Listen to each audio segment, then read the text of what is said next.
Welcome back. We are live. It's alive. It's alive. Welcome back. We really need to get Victoria to get like us an intro song or something. It's true. Victoria, if you can hear this through the wall, you need to edit us an intro. Join us live on YouTube. Click like and subscribe. All right. Just right beside them. Yeah. So we are back. The average homies of Sigmar. It's been a few weeks. Mostly my fault. As the guy who holds all the technical keys, I guess. When I get sent on a task, it just kind of slows to a crawl. Yeah, I was off in the USA for work. Now I'm back in great old Canada for not work for the next 2 weeks. And yeah. So that's really why we haven't been on the air that much. I suppose, the entire blame shouldn't rest on your shoulders. I mean, like, if I could just not be old and learn how to do this stuff, then, Ed and I could continue. It's true. Can you teach an old dog new tricks next episode? Oh. Let Matt take over and see how badly we mess things up.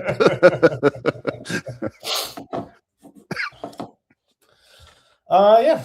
So we've been gone for 2 weeks, but in that 2 weeks, like I said, I've been working, but now I'm off. And this week I've been doing, honestly, a little bit of AOS, like a lot of TTS and AOS, not a lot of modeling, because I was waiting for the data slate to drop, and I'm still in between two armies for GW Open, which we'll talk about when we get through the show. But that's about it for my last couple of weeks. What have you been up to? My last couple of weeks, I went to a quote unquote small tournament. It was an RTT at Enter the Battlefield. I think we had 18 players. And I brought the list that I'm like so quickly falling in love with. And I went 2-1. I ended up getting fourth. And I was really surprised by that. I played against Sean Bruff, who ended up using my OBR models against me, but he used the Army of Renown for like the Pony Club, and like full caveat in one or disclosure. One of the turns he had said, he's like, I shouldn't do this. And I was like, well, like, take it back. Like, I'm not worried. And he says, no, we're stress testing. I want to see what happens. And it turned out that what he had done, which was a full send against my army, it didn't work for him. And he ended up, I guess it was, we rolled for priority for turn 4. And he's basically like, if I don't get the double, like, that's it. The game is over. And he didn't win priority and basically said, let's just talk out the last 2 turns. Which I felt kind of like if he had have played it, I think he could have scraped together more points. I think there was still some play left, but I think he was just sort of maybe disappointed in how the game had played out, even though he put himself into that situation and called it on top of that.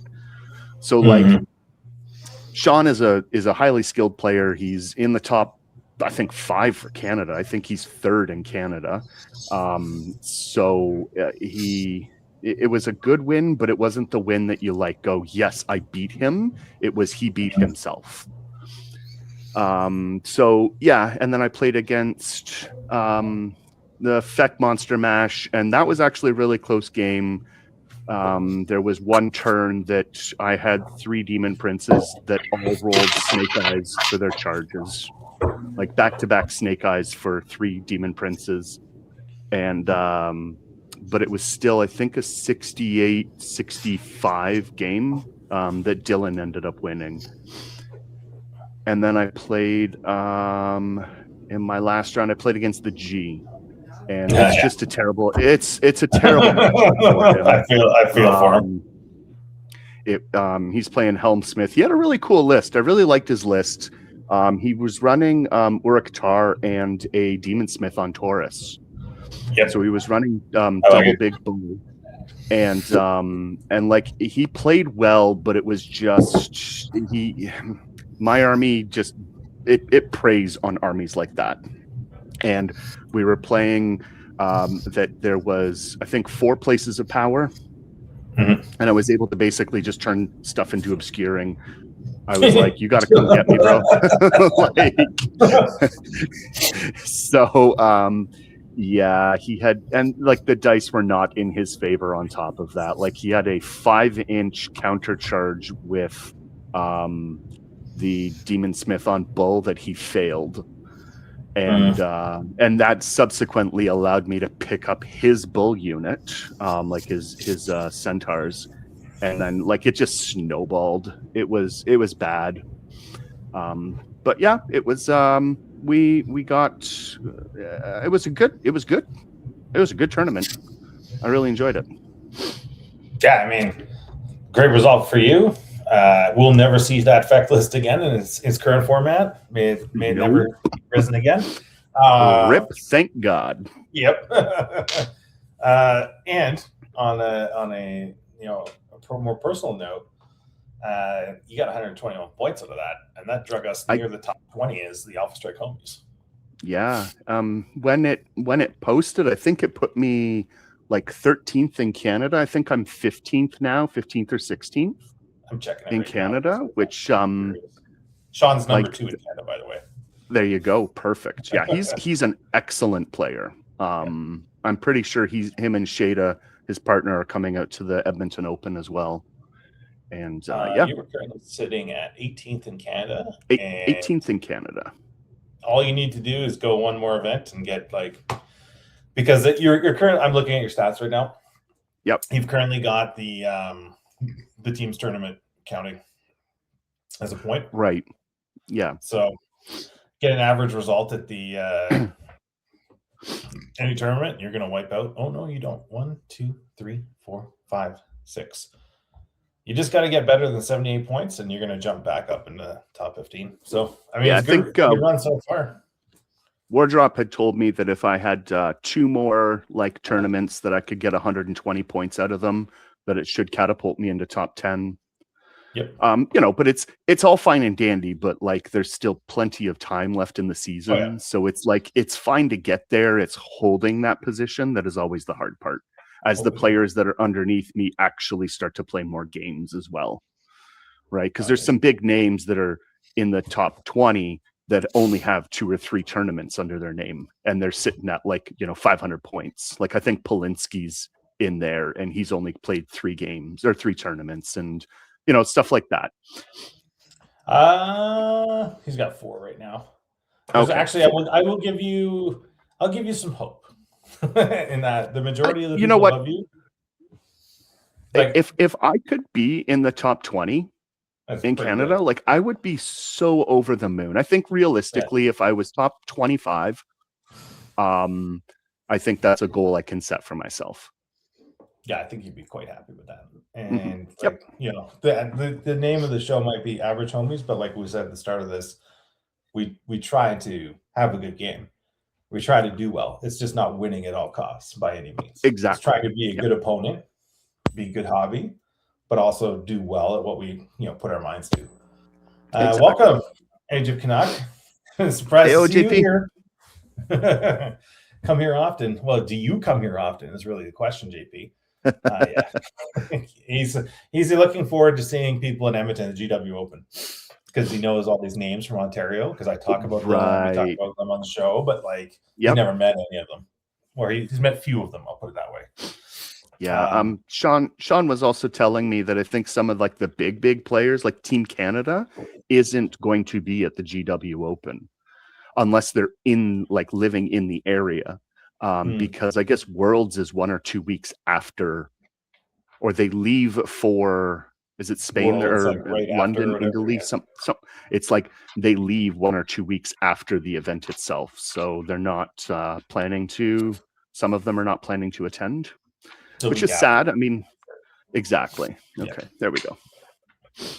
It's sad, but it is what it is. I still think, honestly think we're going to get as much, or if not more, than last year for the numbers. I agree with you very much. So yeah, I think we're gonna now it's establishing itself as a routine event on the calendar, and people have people hopefully come to terms that they got to go to Edmonton to do it. It's not going to be in Toronto. Yeah, like boo-hoo. Yeah.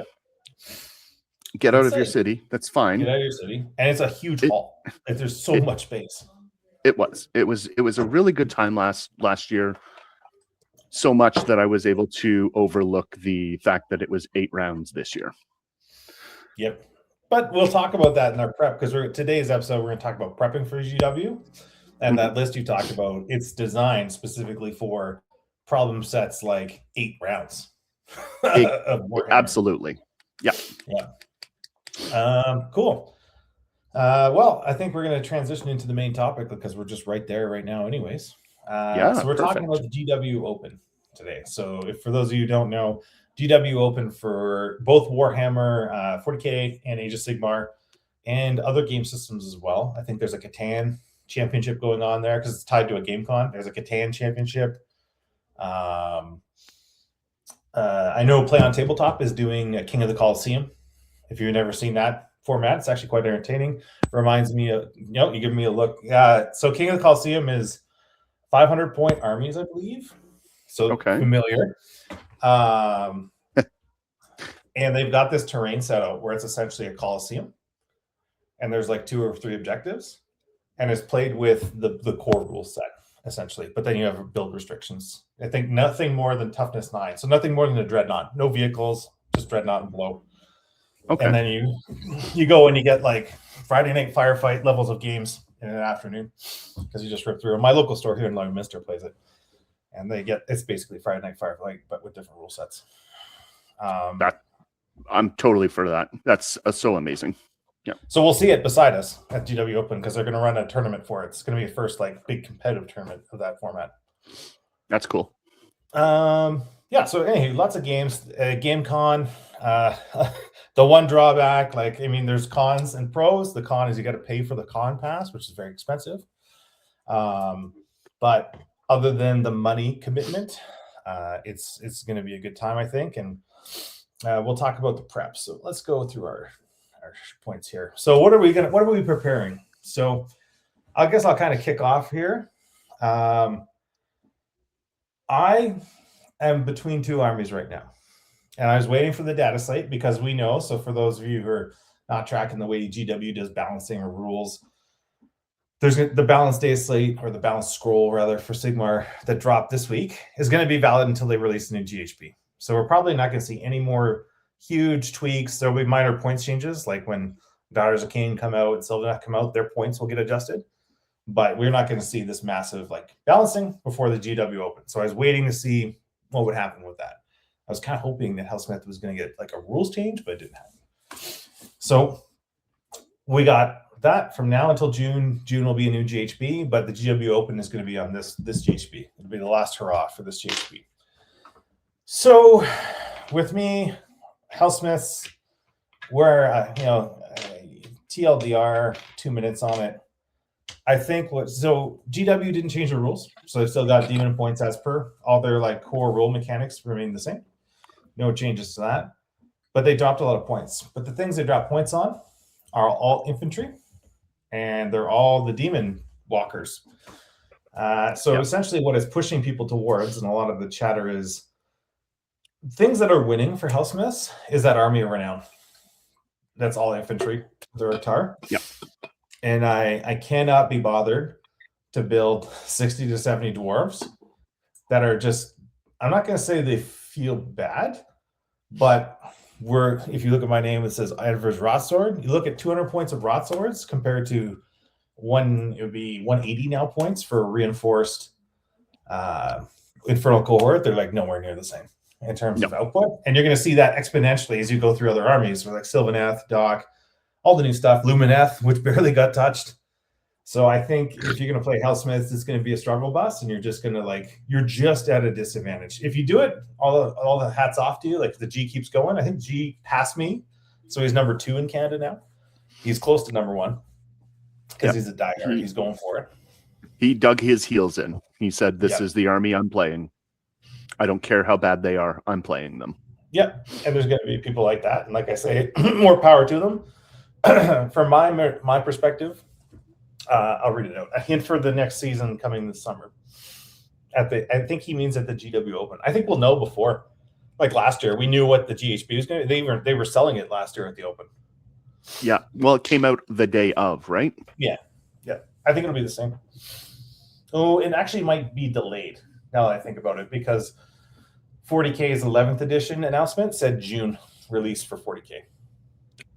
Gotcha. So I wouldn't be surprised if they waited till like July 15th or whatever. July, yeah. Yeah. Which would make sense because, if they're doing an April War Scroll update, you do 3 months after that. Yep. So I think Hellsmiths for me, it's just a non-starter competitively, because I want to, from my perspective, I want to be able to go into a game thinking like I'm not completely off the back foot. I've got some play, which you do with Hellsmiths, but I don't think over 8 rounds you've got enough to do it, which is the problem set that I look at, right? For the next 3 months, I'm committing to getting ready for the GW Open so I can getting ready for 8 rounds. So I put that aside. I've been playing a lot of Zeech recently. A lot of Zeech. I went to a GT with it. Went 2 and 3.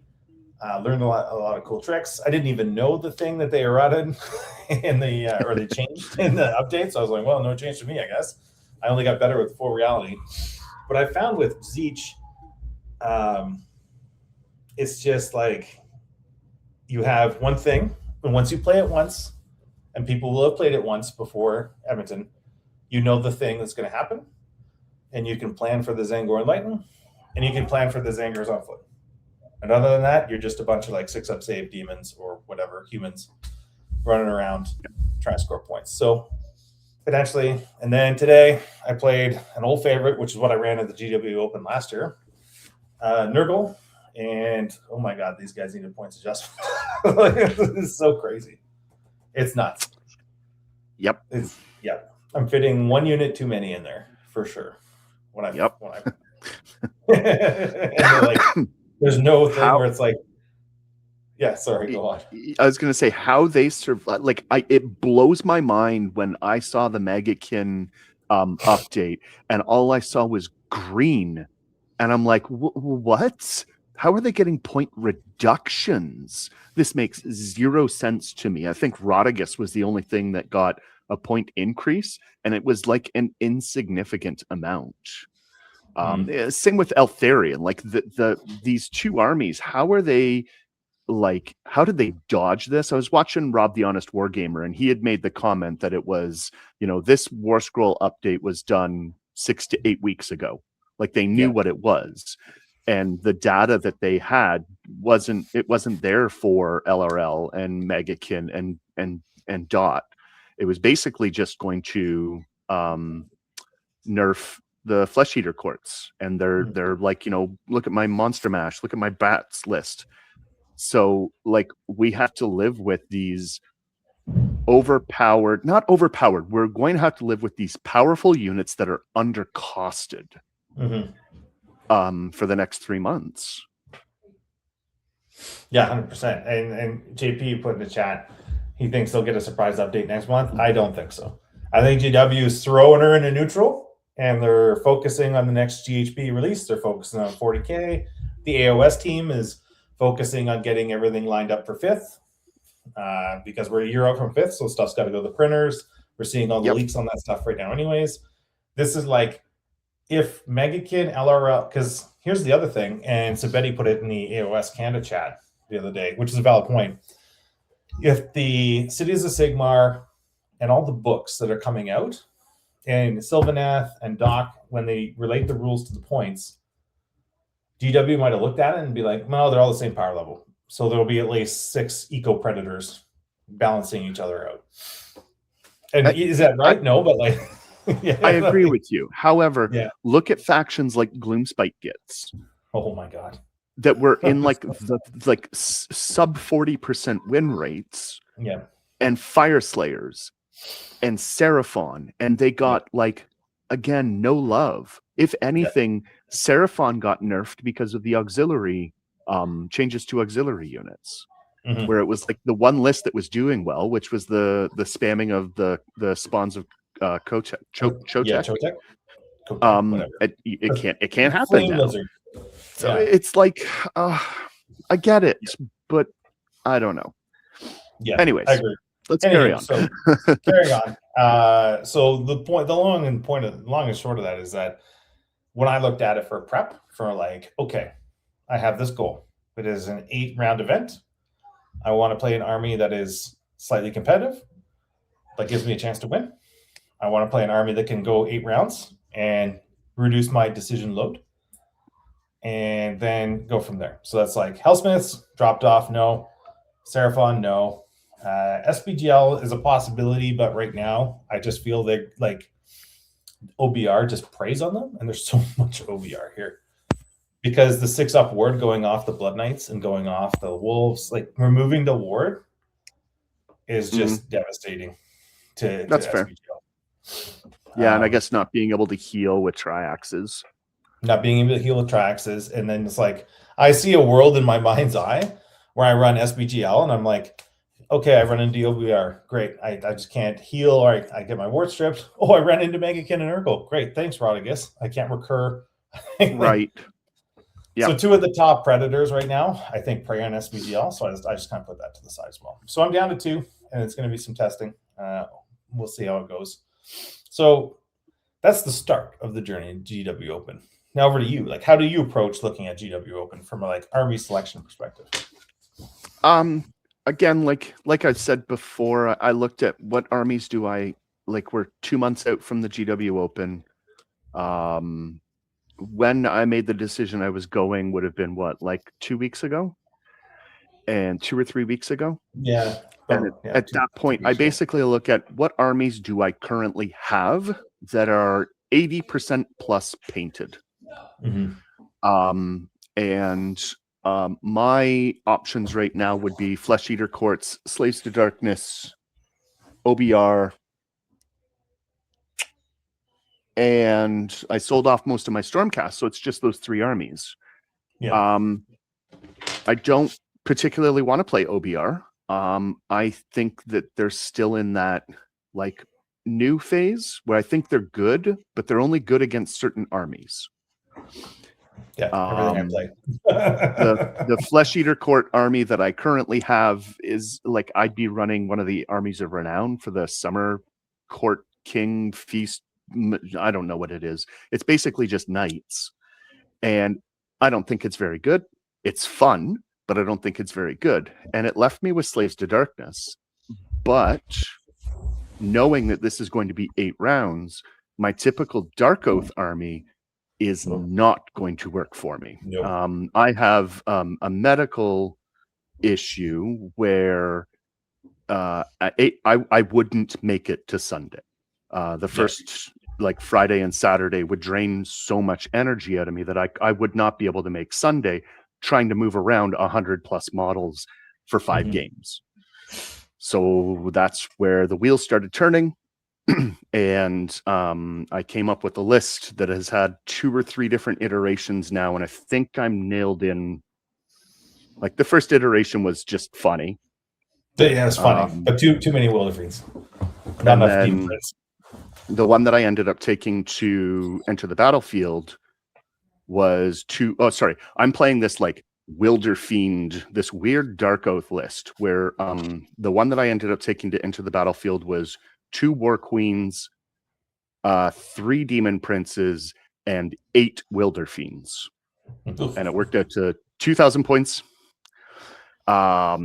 And the current iteration of it that I've been playing a lot of has been 2 War Queens, 4 Demon Princes, and 6 Wilderfiends. And with the point drops of War Queens and the way auxiliaries now work, I think I'm changing it again so that I'm using Gunner with the Oathsworn and Singri, 4 Demon Princes and 6 Wilderfiends, but it gives me access to a wizard, and I've been having some success with it. I've been enjoying it. It's fun, and it's like 12 models. So that is what's the word I'm looking for? Like conducive to me playing 8 rounds because it's like not as exactly. It's not It a takes off the smooth mental brain. load and the physical load. The physical load, yes. The mental load is still there because there's a lot of stuff that sort of you need to think it through. It's not as smooth brain as I initially thought it was going to be. Having played against it several times, because you only got so many things. Exactly. But I think with the new changes to the Dark Oath Horde, you know, at first I was kind of like, I was excited, and you're like, man, I'm like, no, I like the 3+ roll because it doesn't cost CP, and it's like that. But I understand the consistency, but it just means different things for me. That's really you just got to plan for it. But I will admit, like when you put when the balancing came out, I put in our group chat. I was like, yes, they changed it. It's not a roll. It's 1 CP. This is great for your list. And Matt was initially blasé about it. And but it's because when I played Matt's list, it's CP hungry, and it affects his economy that he has to think about, because he wants power throughs, he wants all outs, and he wants defenses. Exactly. It's and I need that cast, but very rare. Yeah, like I'm not the list doesn't rely on the one wizard that it has. Yeah. I mean, it's just like other hero can stand by a place of power and be like, I'm a wizard. Exactly. Yeah. If I could build a list that had the 2 Dark Oath heroes, I would still build a list with no wizards if it worked out. But with the War Queens, the list came to like 1960, and my mental, it triggers me. I hate seeing that list point. Yeah. And it would give me 1 auxiliary unit as well, which, yeah, I mean, yeah, whatever. GW doesn't like it. The big execs in Nottingham are like, nope. Yeah. So JP mentions for him, it's either Daughters of Cain or Old Nurgle. I don't know what he means by Old Nurgle, because we're on New Nurgle. I think he means old models. But by the way, JP, like I'm about to do here this weekend, Blight Kings can be rebased on 32, and they look exactly, well, not exactly, but they're armored enough to pass as broadswords, like no problem. They're a dude that's corrupted, that's fat, and has a sword. You're good. Away you go. And then he says, unless I paint a Stormcast Dragon list, I've got one done. I don't want to go with a monster list, though. It won't be all that fun, I don't think, for me. Well, JP, here's my unsolicited advice for you. You brought it up. I watched the Season of War episode today, which had Doc versus the new Sylvaneth. And Doc is like even more buffy and decision based now, because they're blood rights thing. So when they lose a model or they lose a unit on an objective, Marathi does something, or there's a bunch of like conditions. When it happens, they get to do something. But it's like a tree of options they can do. So it's like not only are you trying to figure out your buffs and send your like glass cannon witches everywhere, when stuff happens, you've got another decision to make on like how you're gonna like use that blood rights and stuff. It seems complicated. I mean, if you can pull it off, it seems fun. And if that's your jam, all the power to you. 8 rounds would be tough. 8 rounds would be super tough with that. I had a couple games already, have another one in a half hour. Well, let me know how it goes. Maybe I'll play it on TTS and see how it goes. But Nurgle is, I wouldn't say Nurgle is easy. The units make it easy sometimes, because it makes board control easy with Nurgle, JP. Because I find it's like I can put something in a position and be like, I don't got to worry about that for 2 turns. And now I'm going to worry about the fine detailed placing of my 1 or 2 things that are less durable, or going to go hunt down a hero or do tricks. I.e., put a big Rick Rot swords with the Lord of Plagues, and away you go. But all the best on your game, JP. Let me know how it goes. I am interested by the new Daughters of Cain. It's kind of like an inside joke in our house that I'll never like. Leo wants me to get it and play it, and I'm like, I don't want to paint 80 witch elves. No. Nope. So if 80 painted witch elves arrived at my house, I would do it. But other than that, it's probably not going to be likely. Going on to the things we're talking about, though, it gets a segue from it. So we talked about picking our armies, and we talked about kind of like the mental or physical load that an 8-round event is going to take on someone. So let's transition to how we're going to deal with that, or what we're looking at dealing with that, because it's a real thing. And I think people, even for a 5-round event, like a normal GT, some people, if they're not used to it, underestimate just the amount of fucking strain it's going to put on your body to stand around all day at a table, especially if the tables aren't the right height to bend over at the table. Yep. And so, for me, a couple of tips and tricks that I've kind of learned over the years. Number one, the cart, the Canadian Tire cart. It's my Lord and Savior. It will carry. It's this specific cart. You've probably seen it if you've been to events. People drag their armies around on it. Yeah. Rocket, black and red. Drag your army around on it. It's perfect because, whatever put away system you have, you can just put it on the cart, drag it around, and you can carry like snacks, water. I used it at GW Open last year. It was great. And then the last thing on that is water. I have this huge like Starbucks cup that I usually bring around to events, and I'm just constantly refilling water because you don't realize how much your body's using, because it's not like physical exertion, but you're still. It's funny because I wear my Apple Watch usually when I play. I was just about to bring that up. Yeah. And it's just like max stress, done. Max stress, done. Because you're putting like a mental exertion on your body. And then kind of the last thing I will say, the rookie mistakes we made, which is I'll take the fault on this one. Last year is we went up and down good old Highway 14 a couple times, which we're not going to do this year. But it was also because like our family hadn't seen Matt and we moved and stuff. We were trying to get it in. It wasn't great last year, but we made it work. And now we've realized the error of our ways. So I'd offer, like, if you're going to come into town and do this 3-day event, find a hotel that's relatively close to the thing. Find transport, whatever. There's a lot of like transport in Edmonton, Uber, taxi, whatever. But find a hotel or somewhere relatively close to the event, and then just kind of prepare to chill after every day. I mean, if you have the energy and you're 22 years old and you go out in town, by all means. But if you're an old person like me, like de-stress. I'm gonna go put on the Oilers in the Stanley Cup Finals, as they will be there again. And get some like noodle box or whatever and go from that. But I think that's a couple of key things like we figured out from last year. What do you think non-gaming related issues or plans you've got for this year?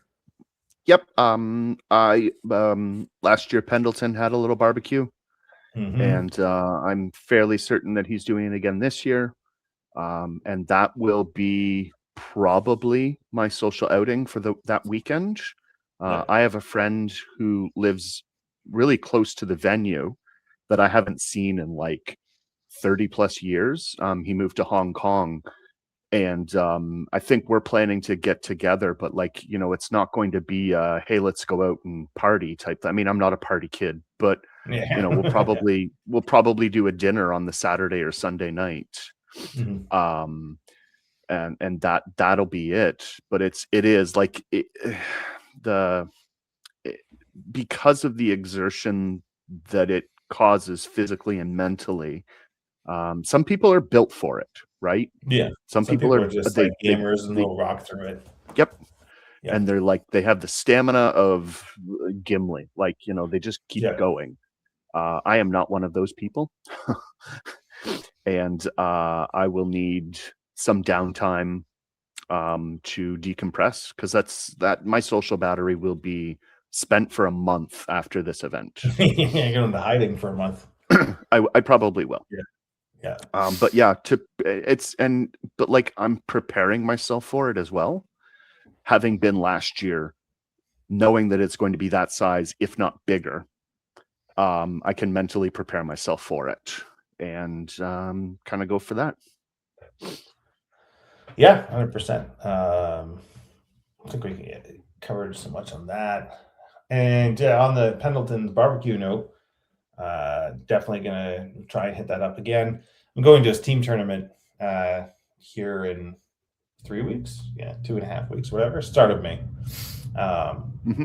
And if you're around the area and if you've got on AOS Discord, kind of look up that stuff.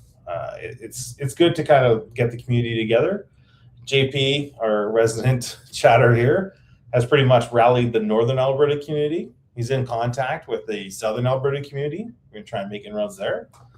And Saskatchewan, Manitoba, the MPO kind of the guys will be up. And we're actually on the Prairie Warhost podcast here. I'll give you a shout out, JP. He's going to do an episode on the Saskatchewan, Manitoba scene this weekend. So he's going to bring on players from Saskatchewan, Manitoba, talk about what are the major events on the calendar for there, what are their major things, etc. And then I think it'll be good because we'll have the Ontario crew coming out. Not the whole crew, because a lot of that Ontario crew is Team Canada as well. But like, there'll be key people from Ontario, and then hopefully we'll see some people from BC as well. Like, there's actually a guy, Will Reeves, that comes up from like Portland or Seattle. He's up on Washington State. I've seen him in a couple Edmonton events. Nice. It's gonna be pretty good. And then, so on the next bit, hobbying. What do we got to get done for this for hobbying? Me? I don't know, because it depends on what army I'm gonna. It depends on what army I'm gonna bring. If it's Zeech, I gotta build and paint the manifestations. And depending on what I'm doing, I gotta paint an Ogroid Thaumaturge and a Fate Master. But everything else is pretty much painted. I've got Zangors for days, for my 40k days, so like the Zangors are all taken care of, shards are taken care of. I painted everything up for that GT, so I'll be good there. If it's Nurgle, I've got to rebase the Rot Swords. So I've got, right now my list has either 20 Rot Swords or 30 Rot Swords, depending on which way I go with it. Got to rebase the Rot Swords, got to build Gelgus Pust, the Demon Prince character from the Darkwater box, build and paint him. And build and paint Belga, the Sith Switch, but everything else is painted, built. Some of it I have inherited from another army. That's for me. What do you need to get? I think you're pretty much like rounds complete, aren't you? Yeah, I am. For me now, it would just be adding in those. Like I'm battle ready with my army. So it would be adding highlights, picking out the eyes, picking out the teeth, little things like that, which over the course of like 12 models, well, it's like if I do the Gunner build, Gunner and Oathsworn are fully painted. I've got 3 Wilder Fiends fully painted. So it would just be the Demon Princes and the remaining Wilder Fiends, 3 Wilder Fiends that I would just want to add that extra step to. And the Demon Princes themselves, I've been converting. Yeah, we'll see those later. I've got 2 base Demon Princes, and then I converted one, and I like the conversion so much that I ended up getting more of the bodies that I used for it. So I'll eventually have all 4 of the Demon Princes converted in that manner. I like the way they look better. But like, it's not a high priority for me. If I can't get it done, I'm not stressed about it. Like, I have the army, they're battle ready. I'm not anticipating on winning a best painted, especially after being last year and seeing the quality of the hobby from out west, because it is out of this world good. It's high. It's amazing. So like, that's not on my radar. And so it's basically just making sure that my models are painted. But like, I don't have manifestations to worry about. Well, if I take the Gunner build, I do, but they're painted. For me, it's going to be transportation of the models. With such a low model count, the transportation piece that I brought last year, it's too big. And so it'll just be trying to sort of re-envision what I need for transportation. Yeah, it's kind of interesting because they're a weird size too, because they're not like infantry size, but they're not full ass monster size. So exactly. Yep, they're yeah, you got probably one right there. Yeah, they're a good 4 or 5 inches tall. So yeah, they're no Kragnos, but they're no like dude either. Right. Yep. It's gonna be interesting. It'll be interesting to see how that shakes out. for me, obviously, it's not the transport; it's the hobbying. But I think if I go Nurgle, your track record on hobbying is like you paint an entire army in 3 weeks before an event if you need to. yeah, So that's like me. I don't think it's that just kind of what I do. You're not concerned about the hobbying. It gets stressful, I imagine, but you get it done. Yeah, I get it done, and it's just like the fucking Skaven there killed me. Yeah. I remember that for LVO. Oh my god! Every day it was, oh look, I got 10 more. Oh look, yeah. Kragnos and the Ironjaw's tower sucks. I can't fit them in my Army 732 bag. My friend, I took my Kragnos to Toronto through the airplane. And I'll tell you what you got to do. I don't know if you can do it the way your Kragnos is built. Yep. You got to essentially take it off its base and magnetize its legs to the rock to transport it. If you're going outside the local area, if you're going local area, it's whatever. But if you take his 3 contact points and put magnets on them and on the rock, but I warn you, when I drilled into the rock, it split the rock in half and I had to reglue it. You can transport Kragnos around. The Ironjaw's tower I don't own, so I don't know. It's probably pretty tall. How is it? Like, is it?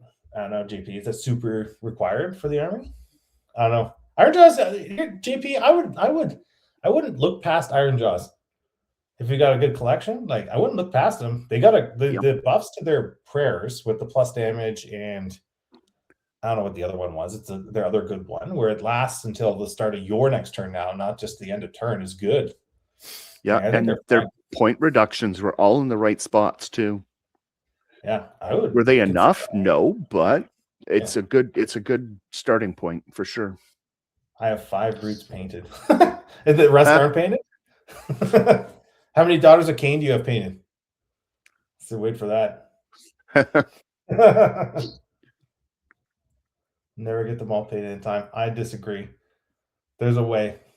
I've painted you've got all your Daughters of Cain painted. There you go. Okay, so you're fine there. That's your just hop into a hobby chat with us and every other day, and we'll just keep you motivated.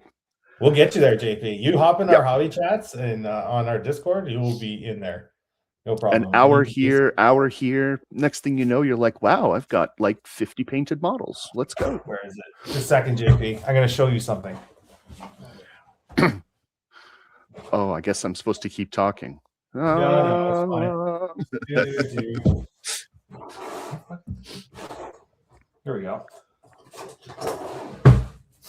It's GW Open adjacent because my kids got this for me at the GW Open last year, which is the Ironjaws Spearhead. Ironjaws love the slap chop.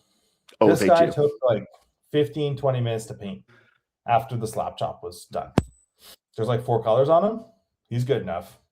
I'd run that on a table and not be sad about it. Damn it, GP, you're gonna make me want to run Ironjaws. Stop talking about Ironjaws.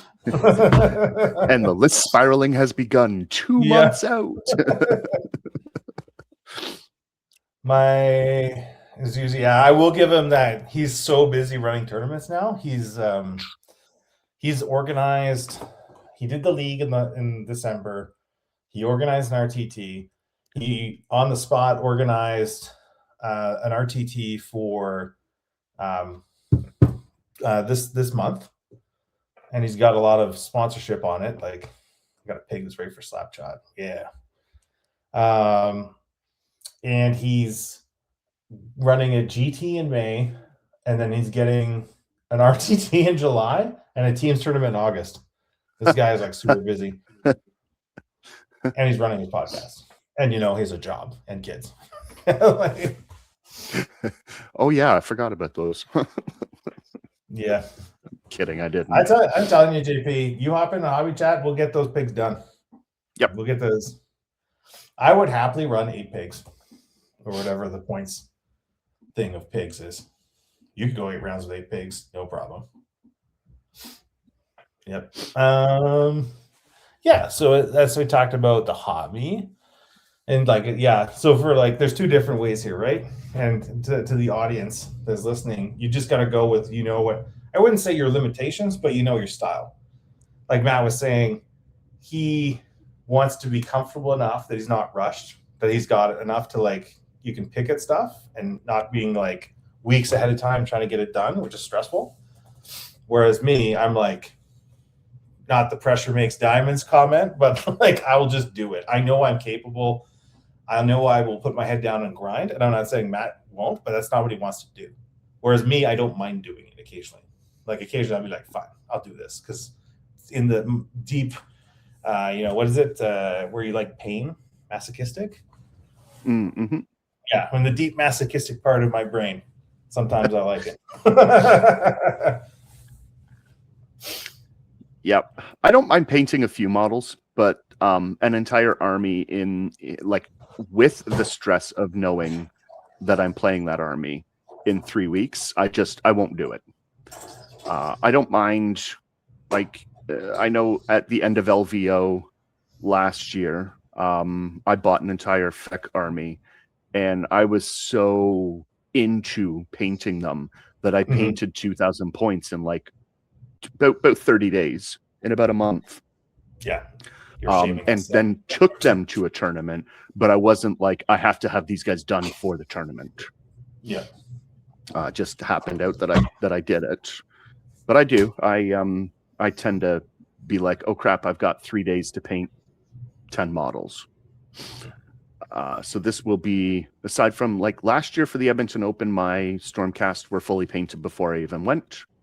So that was like, that wasn't an issue. And then this year, they're like I said, they're all battle ready. They're all painted, aside from just a couple of like my list might not be the same a month from now. I'm still sort of toying with like, I've got a good core. It's my flex. I've got about 220 points of flex that I'm trying to work out how I can be most efficient with it. Yeah. Well, it's like, it gives you flexibility, right? You have a core to build around, and you're like, I'll paint this unit. Okay, it'll take me 2-3 weeks. It's fine. Exactly. Whereas if you're painting 2,000 points, it's kind of like when you get to the end of the road, you get what you get. There's no flex. Yep. It just is what it is. Exactly. And then there's no time for play testing as well, which is a really important part that I hope we're going to touch on as well. Yeah, I think we can just shift to that, because play testing, like, there's a couple avenues. Obviously, we do not live in the same province anymore. We can't just wander down to insert gaming store's name here. Long Day One Gaming Store ring. RIP, you were the best. The Alpha can't wander down there anymore, but we can still get a game in on TTS, and TTS has its uses, I will say. Yes. So like, TTS is not the end all be all, nor does it scratch the itch most people have of physical tactile rolling dice or talking to your opponent or seeing it. So TTS, like, I will prep with TTS. And like this week, Matt was kind enough to, what do they call it? Exposure therapy? No, it's not exposure therapy. But for those that don't know, I have a deep hatred for Megakin. I have PTSD from playing against Steven, prepping for what last year's Open. It's this time last year. It was just nonstop for months. It was just the nonstop of, here's your 3+ save with your 5+ ward and the disease. And it was, oh, a unit died. Now they're diseased. Oh, they died. Now. So I have PTSD from it. I have a deep hatred for the army. And this week I was like, well, my theory behind it is that I'm going to play against it because I'm going to play against it. It's got the highest win rate. LRL and Megakin have the highest win rate in the game, the highest potential for going 5-0, and I'm going to play against them. So I better learn what I can and can't do against them. And it was the joke is that I sent a consent to Steven that his wife was confirming that it was, I am willing to put myself through this. I am of sane mind. I'm willing to do this. And I didn't flip the table. No, he did flip the table. You won, didn't flip the table. It was a close game. Very good game. And you got to see some like you see the thing, I guess, that people should take away from it is even if you don't like playing against it, you need to see the break points. You need to see Yep. where stuff breaks. How much does it take to take down a 20 20 brick broadswords. of broadswords with the tree behind them and the Lord of Plagues sitting behind that?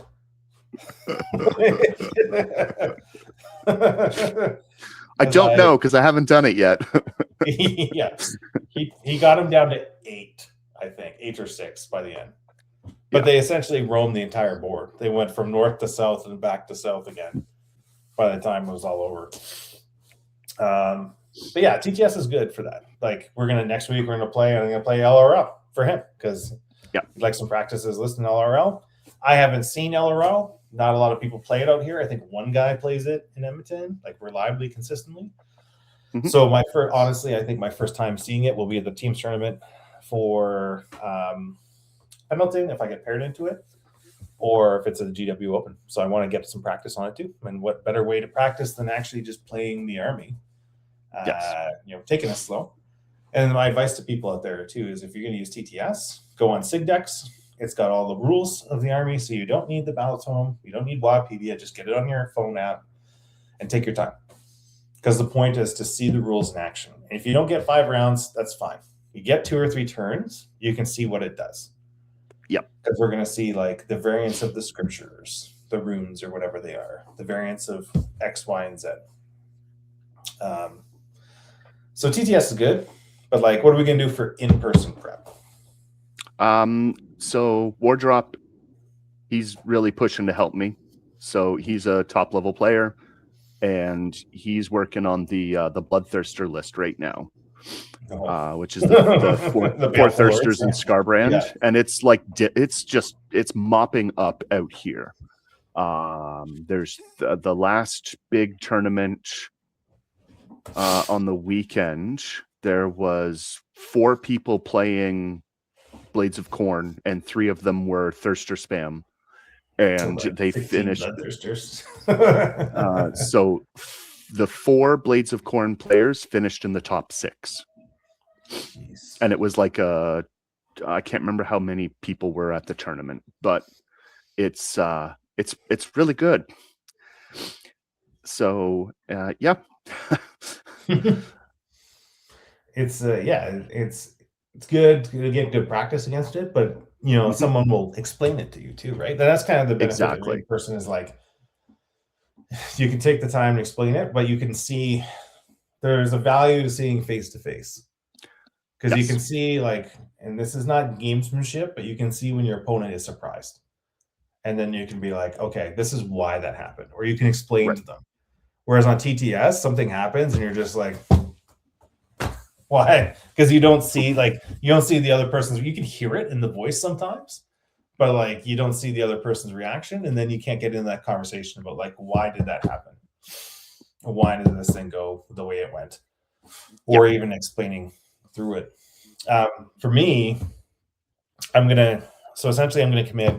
When I commit to a faction, I stop dilly-dallying this weekend. I'm probably just going to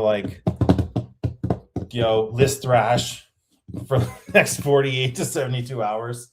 Our Facebook chat will just be spam. One day it's not even going to be any of those 2 armies. And then I will commit to it. Whatever it is, it will be committed to. And then I'm just going to go nonstop. But I've got an RTT at the end of the month.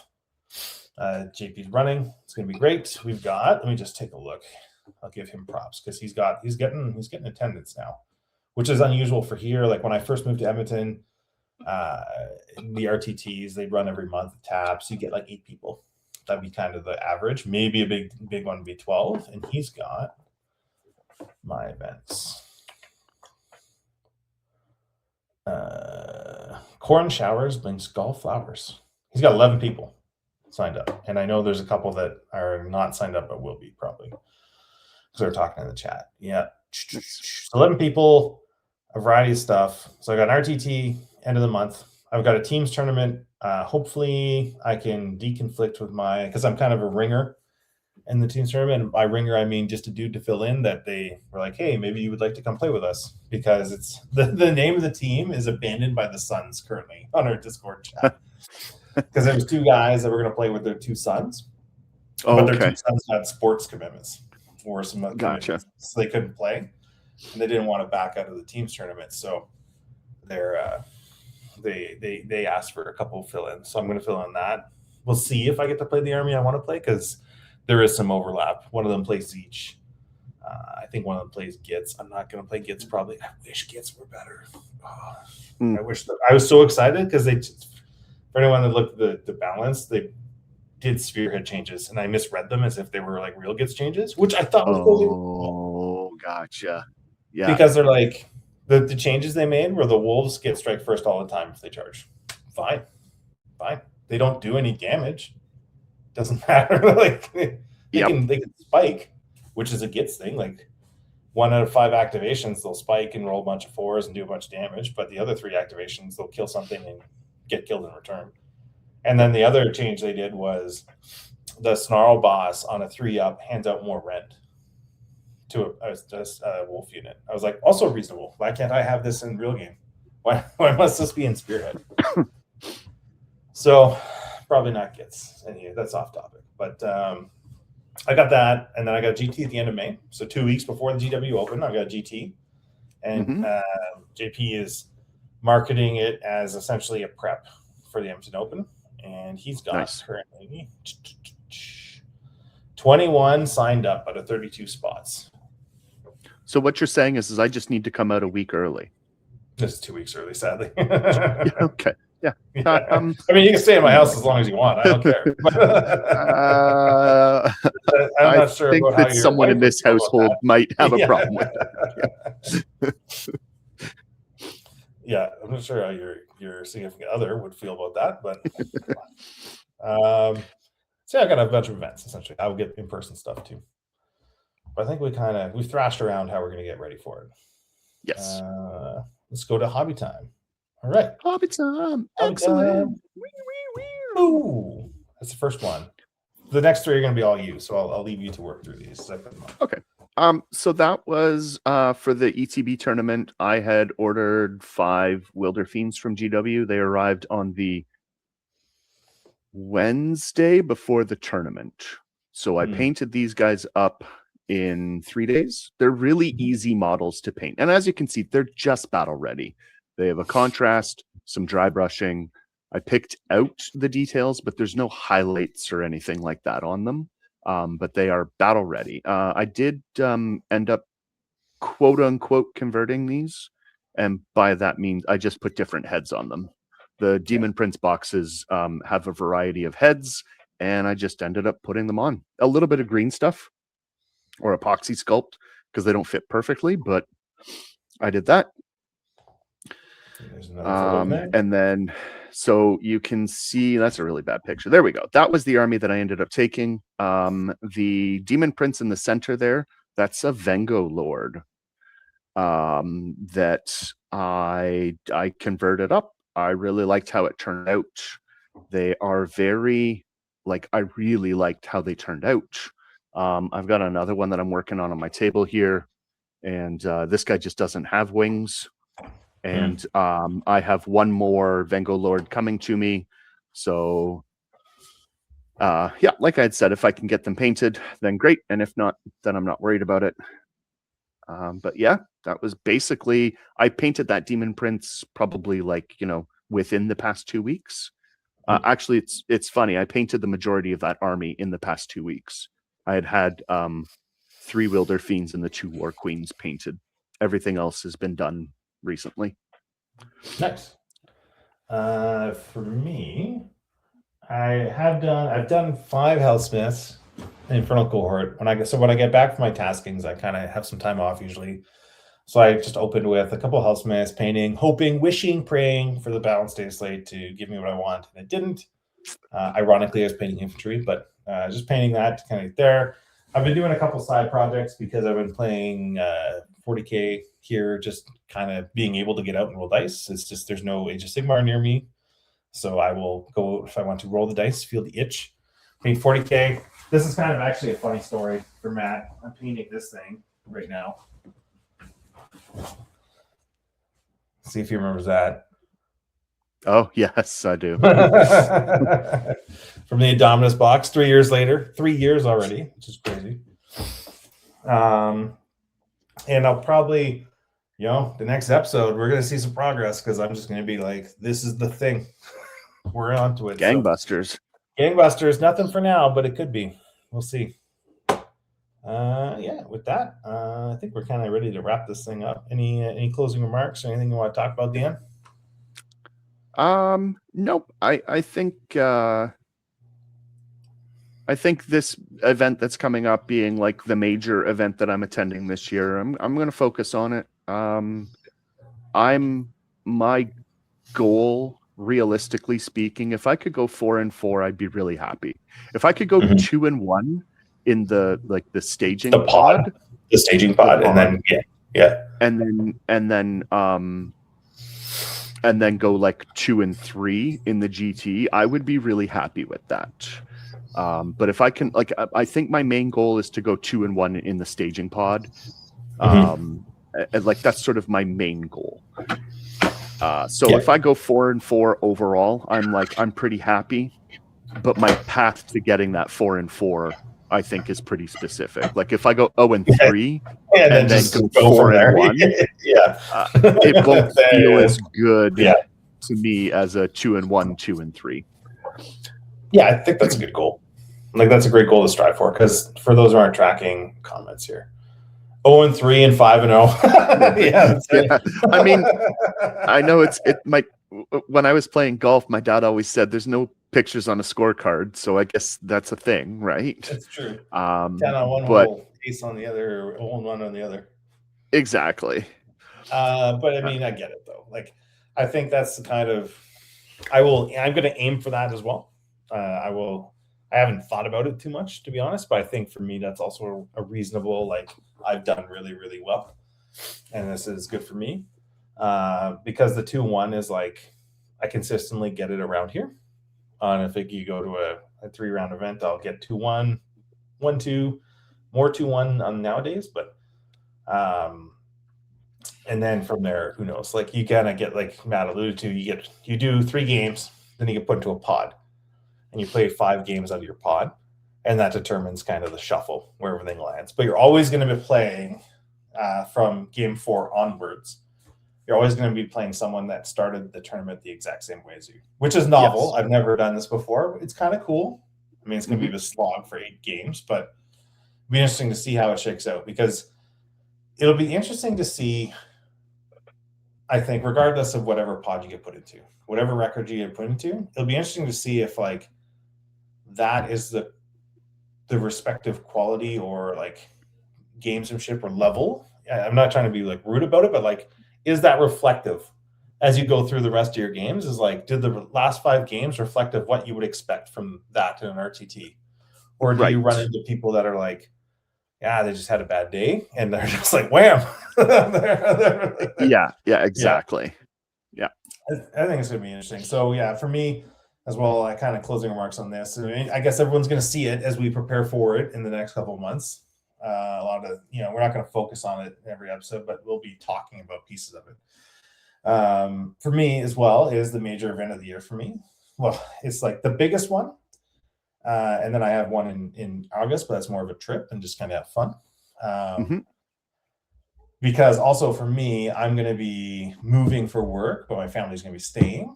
So my games will now become weekday games in Edmonton.